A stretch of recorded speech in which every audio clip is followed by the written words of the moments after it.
Okay, I'm leave. I'm hanging up on the phone too. All right, thank you.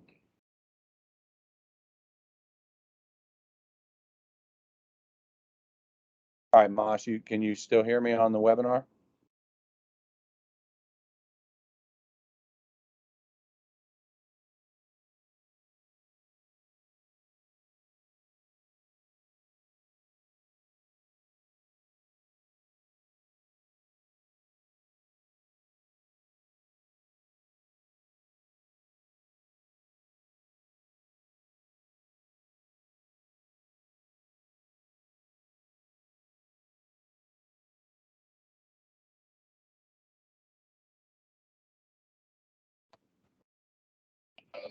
I thought you were on, but then I'm on the Microsoft Teams thing on the link that you fired up, but then you disappeared.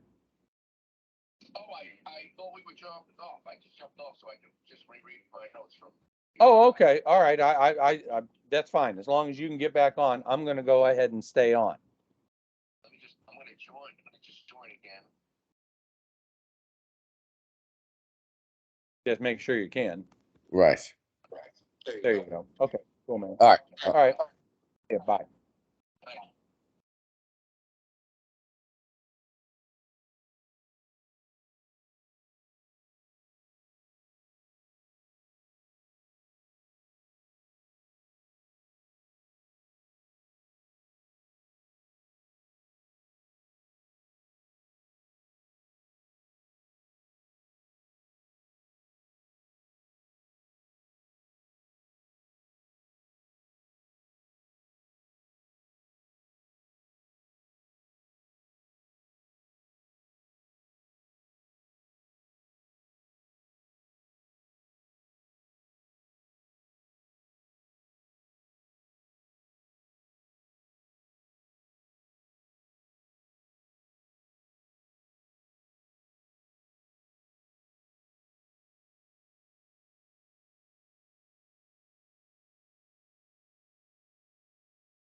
What's that?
Moss, can you see the screen?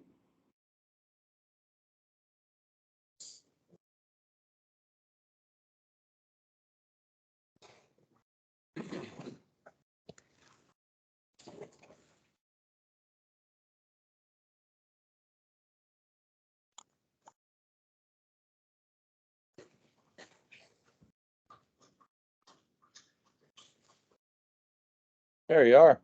Hey, Hey, long. how you doing? Not bad, not bad. How are you? Other than being sick. Yeah, no, I apologize in advance if I'm a little congested. Sorry, a little under the weather. Yeah. All right, Pete's on, Solange on, Henrik's on. All right, well, people are coming in here. Great.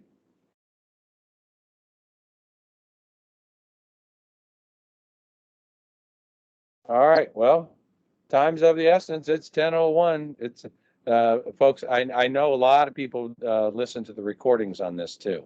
And I've spoken to a number of people today, but let's go ahead and get kicked off. Good morning, good morning or good afternoon, everyone. Henrik, I know Good it's afternoon. Good afternoon afternoon. too. Good afternoon from Europe. Yes, right. I'd like to introduce to you Massimo DeVellis, who's the CFO of PatentBooks, and let him. He will be doing most of the talking today. Okay, and can you guys see my screen? Not that there's much to see. It was just kind of an intro slide there. Can you see that? Is that showing up on your screen? Yes, I do. Okay, all right. Is it dominating the screen, or can you see No, can you see the rest of it? it's a it's kind of small window there. Not All right, just a window, but you can still see everything else. small Okay, one. all right, well, that's fine. I just That's want to make better. sure everything is working properly. It is in a way. Okay. And we Perfect. got some more people joining. That's super. That's super. Like I said, I'd like to introduce Massimo DeVellis. He's CFO of PatentBooks. And the reason I wanted Moss to talk about this is I've kind of been the spokesperson for PatentBooks now for quite a long time. And people get tired of hearing from me. Um, and the one thing that I think is super important here is patents are typically considered to be off balance sheet assets. And yet, in the context of a patent book, when the patent earns recurring revenue on a periodic basis, then it behaves like, you know, a piece of real estate that's also earning periodic revenue, uh, from its tenants. When a patent is being licensed and it's earning income on a very regular periodic basis, then it starts to behave like a piece of real estate. And Moss observed that very, very coherently and very early on, and said, "Wait a minute, these could just be considered classical assets." And when he started talking about this, then of course Moss, he's got deep financial chops. He starts talking, in financial terminology, which exceeds my capacity to communicate clearly. So I asked Moss to step up and talk a little bit about this today. So Moss, I'm going to hand it on over to you. Good morning, everybody. Yeah, so I just to speak a little bit more broadly about patent books as opposed to the patents themselves, or whatever the universe of patents may be, and whatever technology vertical could exist. We've talked kind of over the course of time about patent books more broadly being considered more of a marketplace of intellectual property, right? Or a medium of commerce and exchange, where the facilitation of users or licensees versus owners or publishers in the realm of a patent book can easily exchange intellectual property for value. Depending on whatever it's priced, is almost irrelevant at this point in time, because what I think it really does is allows the participants in whatever technology vertical that they may be playing in to sort of reach a very global market with their ideas, and at a very cost-effective medium. If you think about what it looks like today, very, very sort of maybe tough contract negotiations that have to happen for each particular licensee, and potentially some costly legal costs to defend the potential infringements. I think in this place, subscribers gain access to all the critical IP within the technology vertical for a set commercial price.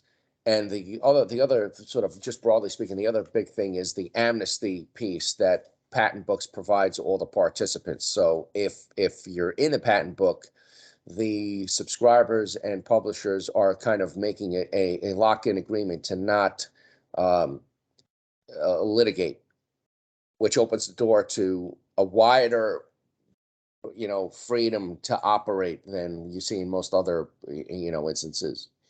The freedom to operate obviously can vastly reduce the timeline in getting products to the market as well. And I think at the crux of all of that, excuse me, for both publishers and subscribers, this mechanism sort of provides a clear operating expense advantage to all the participants. Once you have subscription revenue that is entering a patent book and being paid to the publishers, you'll have a very predictable cost from the subscriber side. On the other end, you'll have a very predictable stream of revenue for the owners of intellectual property. So in financial terms, we'll refer to that as IP utilization, right? So IP managers and CFOs now can easily manage their IP budgets. So by doing so, they'll be able to reduce their operating and development costs, and at the very least, it allows them to have an expanded operating margins, right? So expanded EBITDA margin. Revenue streams from utilized IP can then be used to value what Art was just referring to, their previously off-balance sheet assets. So these owners of intellectual property probably have one or two, maybe you have one or two very, really great patents that are being utilized right now in earnest. And then maybe you have a couple that you're in the midst of negotiating, and maybe you have a couple of patents that are kind of still developed and maybe not being or underutilized at this point in time. So in a patent book, where a revenue pool is being sort of streamed down the entire platform, you'll have a CFO will now be able to say, well, this is my pool, just like looking at as way of an example, like Spotify. If you're a prolific musician, you don't want one or two of your greatest hits on Spotify. You want your entire portfolio on Spotify, so that at any point in time, your entire portfolio could be getting utilized and earning you more money. And this is in essence the same concept, where if you have an entire portfolio, but you're only utilizing 5 or 6 now, but you could be utilizing 20, that whole portfolio now has its own life cycle. Whereas if it's getting a steady revenue stream, that revenue stream can now be measured over time. You could put a discount rate on that, and you could have a current present value added to that. So now that whole portfolio of assets, some which may already be on balance sheet and some others don't because they don't have a viable asset valuation, can now be valued in earnest, because the whole book is considered earning a revenue stream for a company that has intellectual property that it wants to license out.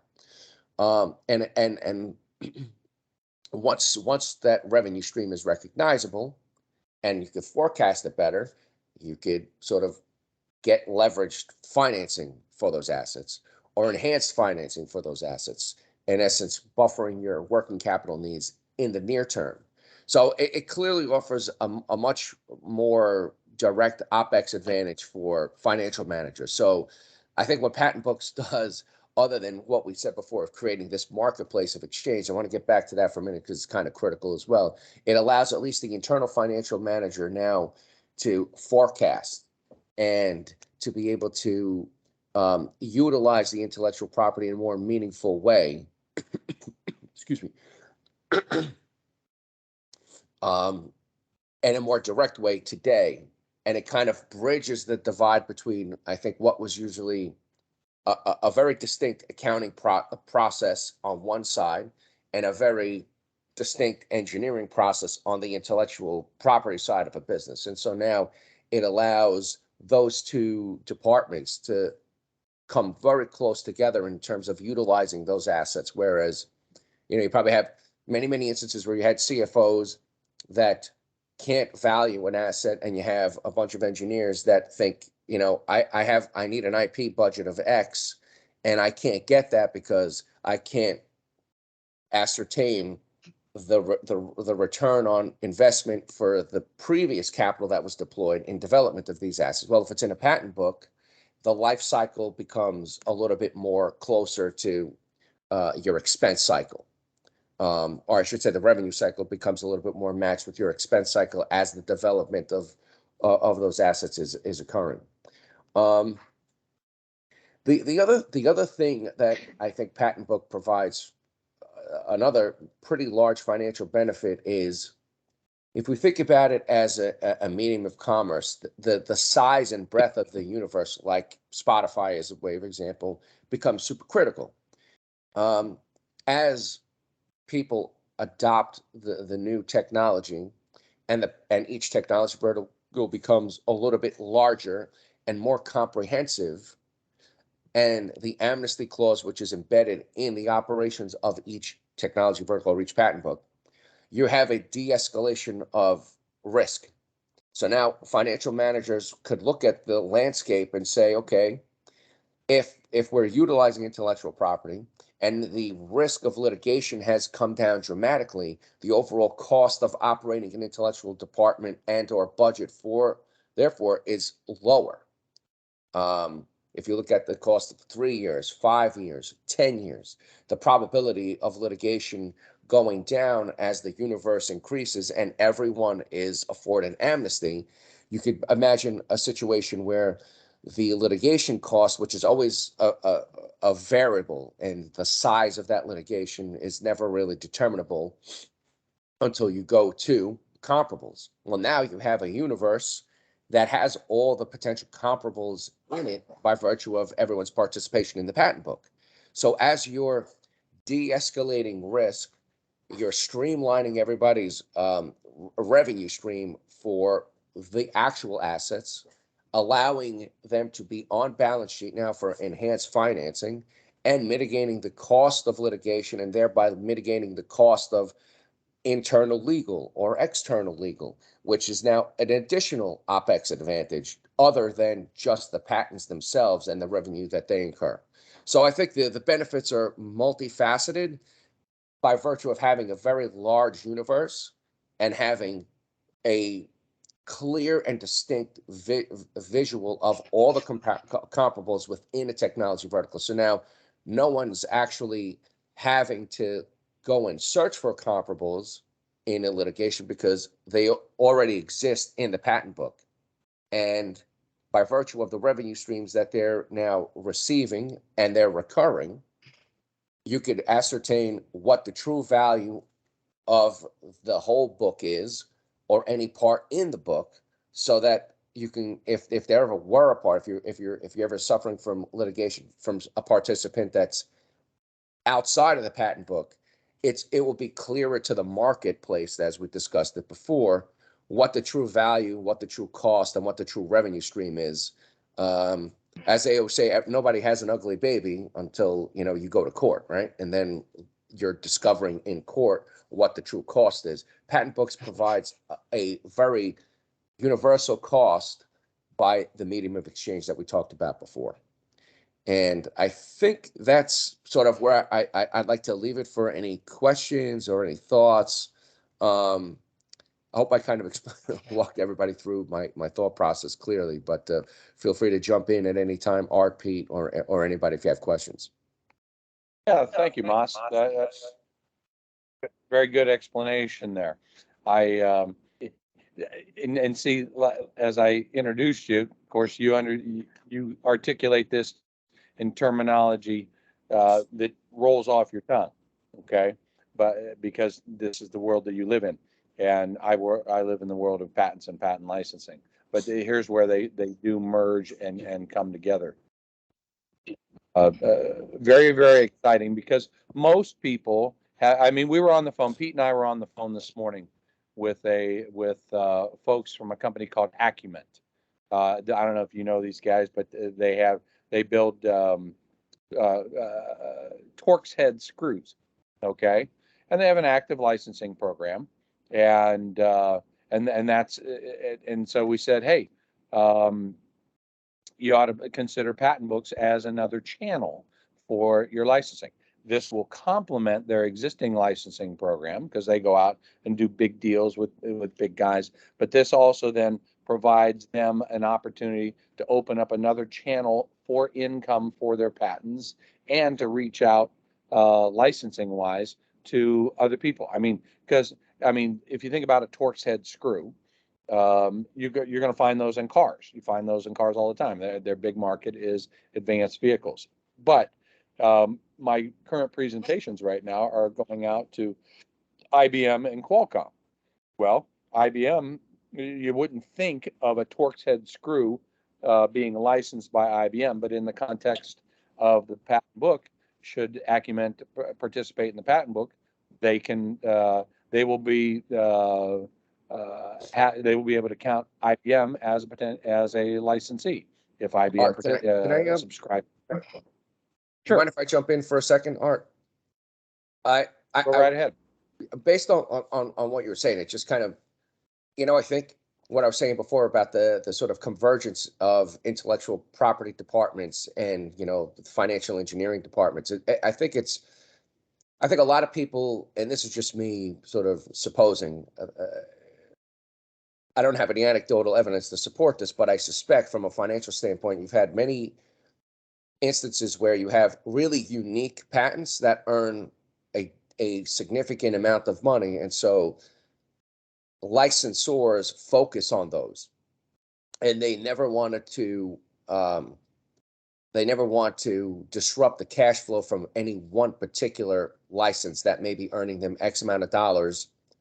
And it's just like when you look at and I keep using the Spotify example as a comparison, right? Because if you have a greatest hits, it's the same thing, right? So you have one or Yep. two really, really great pieces of music, and then a bunch of other ones that are not. But then the whole portfolio is worth a lot more than just the singles if you put everything together in context of a revenue stream from everything. And I think a lot of guys spend so much time focusing on the really good patents and forgetting about or underutilizing the non-tier one patents, not thinking that they're valuable at all. And then they become more of a cost factor as opposed to a revenue stream or a revenue generating component. PatentBooks kind of takes right. that and brings it together. So now it allows at least the finance guys to think about the technology as a pool that's worth something entirely, as opposed to, yeah, you could always focus on the one piece that's worth more.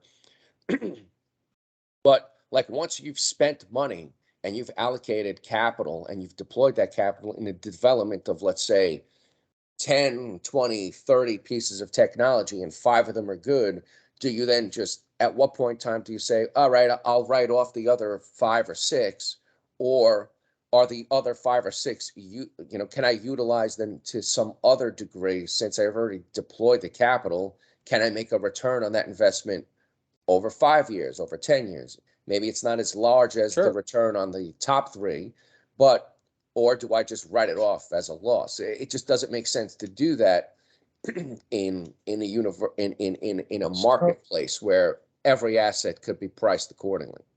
So, Mas, I wanted to ask the question because you talked a little bit about, the published patents and being able to secure some working capital to increase the cash flow. Can you talk a little bit more about that, please? Sure. So right now, like just use an example, you're a company that has a tier 1 patent, and or what we'll consider a tier 1 patent, and let's just say it earns you, $50 million a year for various licenses, but then you have, excuse me, 100 other patents, and maybe you have a couple of small contracts on a few, no contracts on a bunch. And I would imagine that that's the landscape of what most people's intellectual property book looks like. And so It does. Right. you have a bunch of capital that you've invested in time developing all the 100 patents, and you could clearly prove that 5 of them are economically viable. And so you might take those 5 and put them on your balance sheet as an asset because they earn you money and they could be valued based upon the amount of money that they earn you. And the other ones just sit there and they're they're undiscernible in terms of value, and you might not be earning a revenue stream from them, so they just stay off balance sheet. But you've invested, let's say, $50 million in developing them over the course of a few years. If they were in a patent book, maybe you have 1 or 2 that does Ateus works, and maybe they're not tier 1, but maybe they're tier 2, and then maybe the rest are tier 3. And now you have, according to our metrics, the other 95 out of your 100 patents earning, a few $1,000,000 a year. And so now that's becomes a recurring revenue stream, right, of several $1,000,000 per year. And then you have your top tier ones earning multiples of millions of dollars. But then you could take those 95 and say to a financial institution, I could value these because they earn X amount of dollars and a steady, recurring revenue stream. Because of that, I am now putting them also on my balance sheet, and they could be worth a 10-year discounted cash flow of X amount of dollars could be worth $10 million today. Can I, secure a line of financing against those? And the answer might be yes. And so now you have a bunch of patents that were otherwise doing nothing, potentially being able to allow you secured financing, collateralized finance, or something that could give you a working capital today because they have a value 2 years from now, 3 years from now, 5 years from now, based on a revenue stream. Very, very important. And in fact, that's the exact dialogue that I've got going right now with IBM and Qualcomm, because they're prepared to abandon a whole bunch of patents because their maintenance fees are coming due and they're not earning any income right now. And I'm saying, hold, don't abandon those patents, publish them to the patent book so that they can get at least revenue neutral. And of course, that'll be the subject of our dialogue 2 weeks from now as well. Now I see we've got Michael. You've got your hand up. If you'd like to go ahead and speak up, Michael. Yeah, just a quick question. I mean, just another aspect to this. If any publisher wants to do some patent or some tails works or whatever other analysis of their patent and just put them in the pool, they could also use it as tax write-off, right? That I don't know. What's your thought about that? Well, what it was a little echoey. The question was, if a publisher puts his patents on the book, he could use it as a tax write-off. Well, if they do tails works, for example, and it costs them something, right? Then they could offset the cost as a tax write-off, to save some additional money. The Tejas Works payments, you say? Yeah. Well, I on an international, financial, standards, I won't speak to it, but if it was, let's just say for argument's sake, that you were reporting in U.S. GAAP standards, I would suspect that was just another operating expense against the revenue stream that you could potentially earn, right? Because you're paying, that's exactly what I was Works fee for 3, 5, 10 licenses that you think are economically viable. That's a cost that if I were the CFO, like I would offset that cost directly against the revenue of those patents in either year one, if there was revenue, or against your general operating expense. Right. That was exactly my point. Yes. Yeah, of course. Yep. Good question. Good point, Michael. I hadn't even thought about that. It's like if you have and I always go back to a property metaphor, but if you had a building and you need to do some maintenance on the building, you had to paint it or repair the plumbing or something like that, you would do. Yeah, absolutely. And I think when we model out the metrics of when we've modeled out the metrics of patent book, can you guys hear me? Yep. Okay. When we modeled out the metrics of patent Yep. books, that was one of the key aspects of the overall rate of return for the end user or publisher, right? Subscriber, sorry. If you're a publisher, sorry, if you're paying a fee and then earning revenue over the course of time, that fee could become very insignificant if it pushes you up from a tier 3 to tier 2 or a tier 2 patent to a tier 1 patent, because you're paying the same fee for a Tejas Works analysis. If you have an economically viable patent, it's going to be a lot less friction and cost over time if that fee pushes you from tier 3 to 2, and even less if it pushes you from tier 2 to tier 1.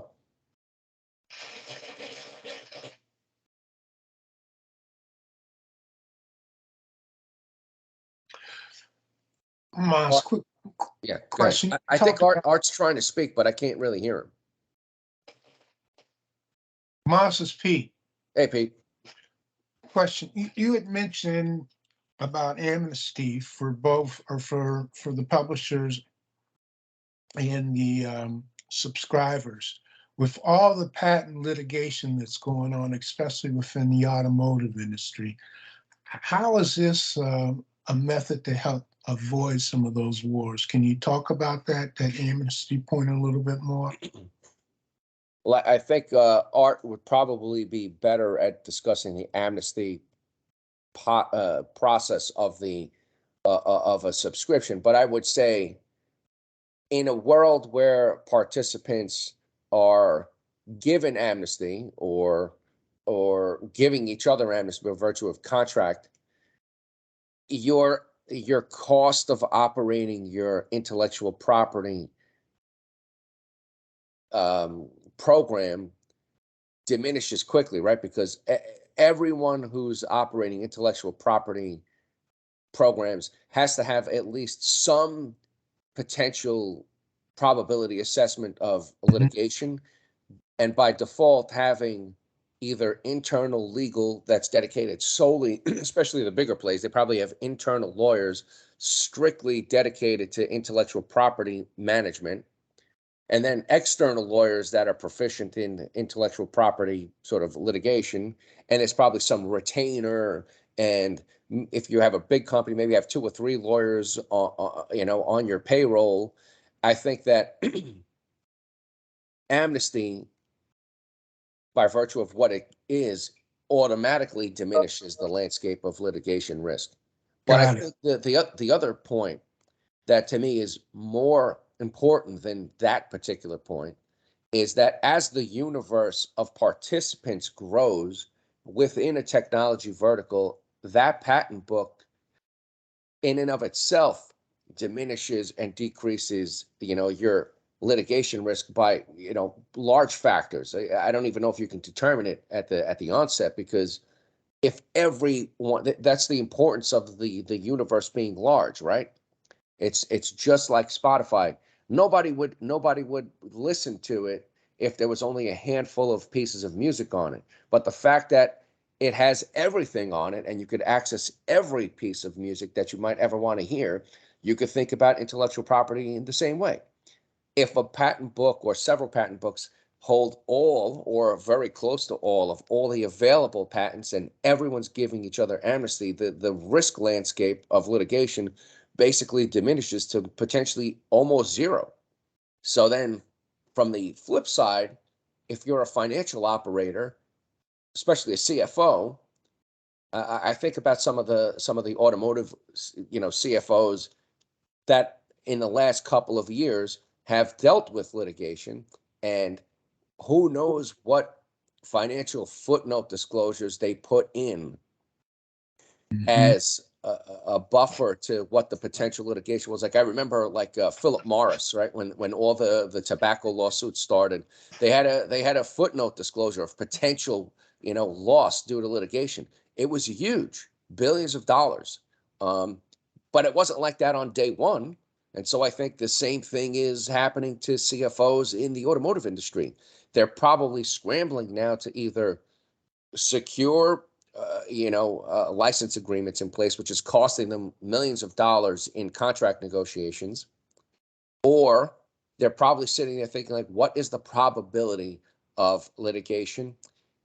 Is it 0? No. Is it 100%? Maybe not. But if it's more than 20 or 30%, they probably have to start taking a haircut or putting in place a footnote disclosure of potential cost, which could be hitting their retained earnings today.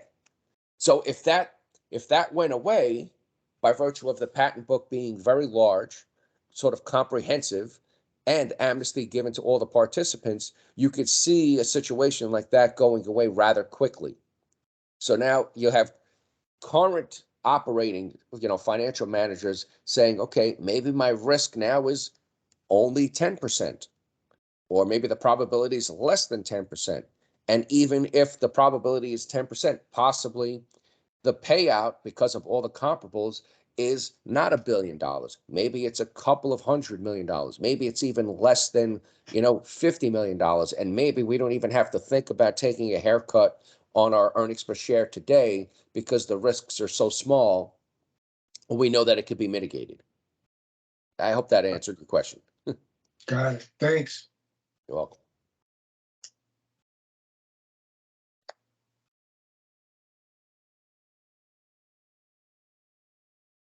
Does anybody else have any thoughts or questions or?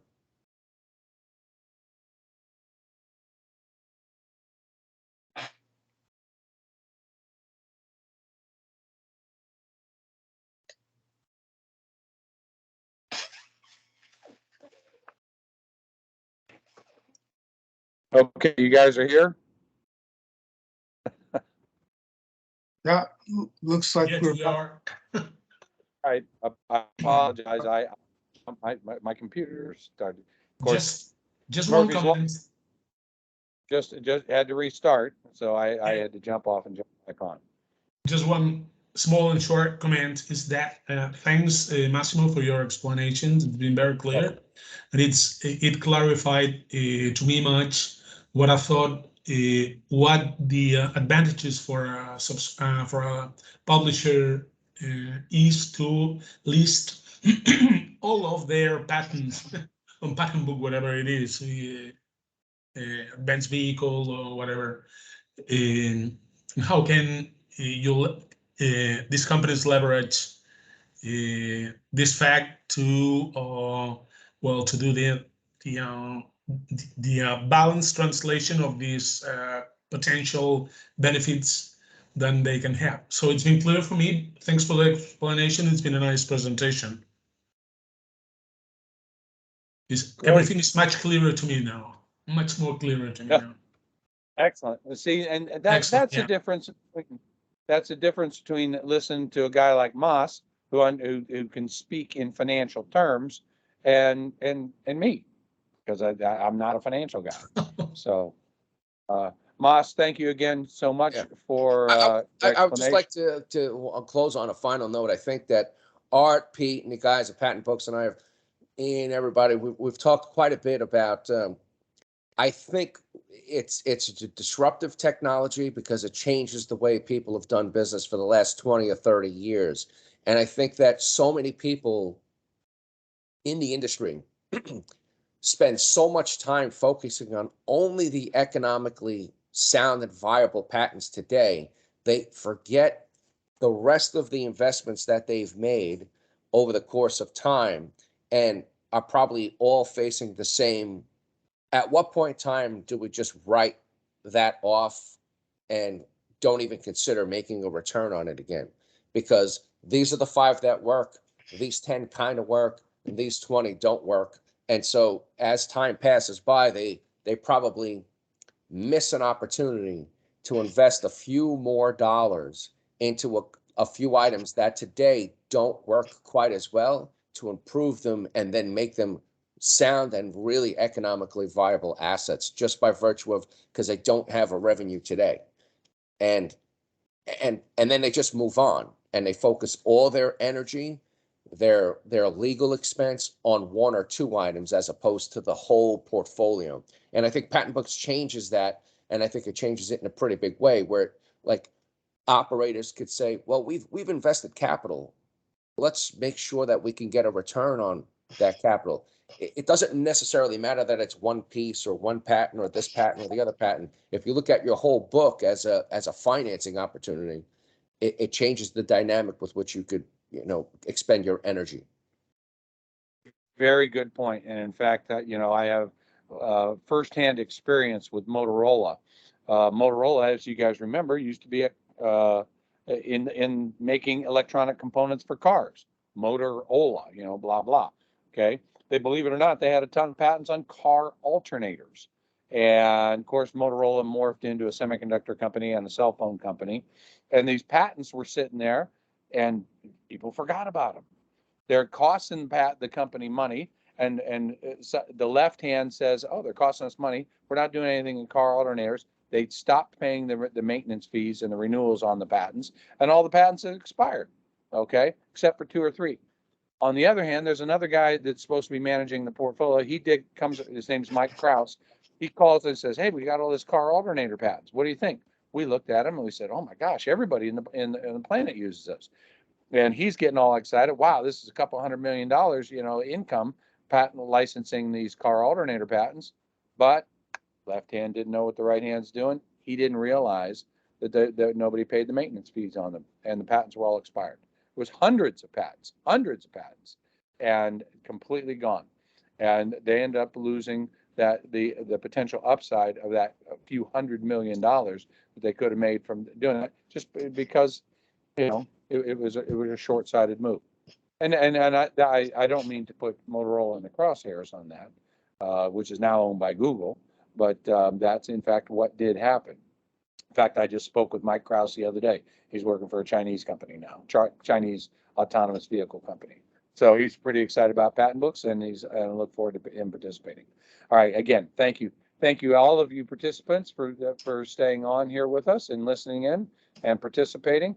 2 weeks from now, we will have another session on the off-balance sheet and on, well, actually, this is off to on-balance sheet assets. But the next 2 weeks, we'll be talking about offsetting the maintenance fees, and there'll be more illustrations about that. Mas, again, thank you, especially you're not feeling well. Thank you all. And Rick, thanks for participating from Barcelona, and Michael and everybody else. Thank you all very much. Thank You're you. welcome, guys. Take care, Thank you very Mom. much for Good the to see you. time and opportunity. Take care. Okay, bye.